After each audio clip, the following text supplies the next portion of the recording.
Working in an office space can be killer.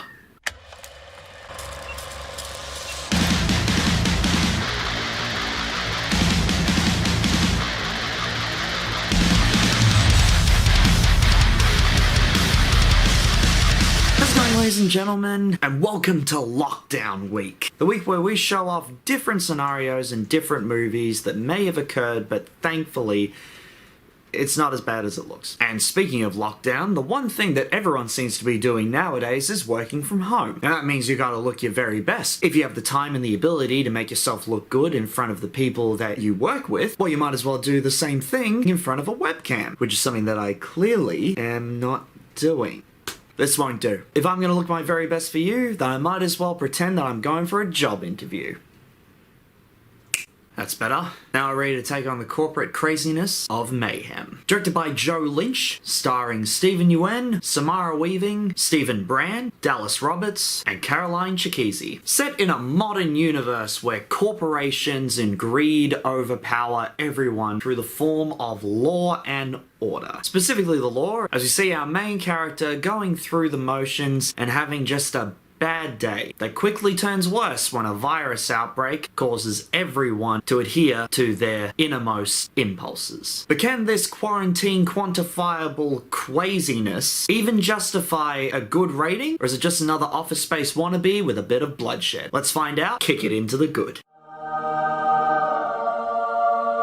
At the very start, first thing that we notice, this has got a very different vibe to it. You'd expect a movie to open up with a nice artistic feel, maybe even the aftermath of exactly what has happened. It's the colours that change. There is none, going for more of a Sin City vibe with its black and white aesthetic to make that art house feeling more fresh. And of course, this is where we're introduced to our main character, who takes us through this journey through narration inside of his mind, explaining the corporation's ins and outs, where he has gone from being a simple, hard-working individual with so much charisma and enthusiasm to an empty shell of a man with no hope and everything lost, eventually turning into the very thing that he despised. Samara Weaving is as good as ever, showing that good girl attitude with a bit of craziness. The very change in the characters' appearances is made abundantly clear, able to instantly see how far they've gone and how low they've stooped, becoming the very thing that they never wanted to be. The way they act, feel, think, even dress. It's like a messed up version of Suits meets Fight Club. And they definitely show the struggles of corporate life. They hit the nail on the head through seeing the day-to-day activities that everyone goes through, or that most people used to go through, but it's a good thing that they're actually inside their own homes and not trying to rip out each other's throats, metaphorically speaking. And the way that they show the virus spreading, some of the best cinematography that I've ever seen in a film. They show how the virus is spread through various quick cuts and shots, through items of everyday use and little mannerisms that we all tend to do. It makes you paranoid, worried, scared. This is happening right now, so wash your hands. Don't be like these crazy nuts. Metaphors, symbolisms, they're small but rich in their endeavors. The characters, nicknames, the very way they walk, who you're supposed to focus on, and who you're supposed to root for, shown through pieces of the mind of the main character, paints a literal picture of who they are, or what they are, the antics they get up to, and how much attention you should be paying to them. The writing is clever, smart, and sickly funny. Referring to the corporation as an army, the frontline workers, those trying to get through the war in order to win more than just the client's trust, and the head honcho on the top floor ready to sacrifice his men for that small piece of victory. Expendable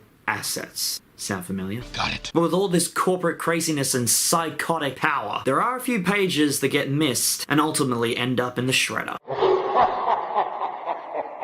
There is too much exposition given here. You don't want to spoon feed. Way too much information. This is coming from a guy who directed a gory slasher film. And it's good to see that he's definitely moved up in the world, but there was way too much explanation. And yet, not enough. They don't explain where the virus originated from. It just sort of popped up. They didn't explain where it came from, but they tried justifying it. Unfortunately, not in a good way. The storyline, compared to the secondary concept, was lackluster. I was zoning out, confused, also trying to figure out if this was a dream sequence in the character's mind, or whether the virus was even real. Though they were showing different ways that the virus affected people, they didn't show it enough. All we saw in the background was fellow employer with employee bashing in each other's heads, doing sadistic, criminal, violent acts. And it got old. The two main characters not really being affected by the virus. Now, if they did that for aesthetic appeal, understandable, but it just didn't fit in with what I was watching. And that leads me into, sadly, one of the main people, Samara Weaving. We all love her insane antics that she gets up to. The Babysitter, Ready or Not, Guns Akimbo is just Samara Weaving in a nutshell. It's not a lawyer who is trying to be able to fight for her firm and get her house back. It just feels like someone needed to get a starting character for the first 10 minutes, push through that insane vibe that she always gives off in every single one of her films, moving back into that vicious vixen that we all know and love. Sadly ruined the character. Unnecessary. It felt very forced. Down to her wearing close to the same glasses that she did in Guns Akimbo.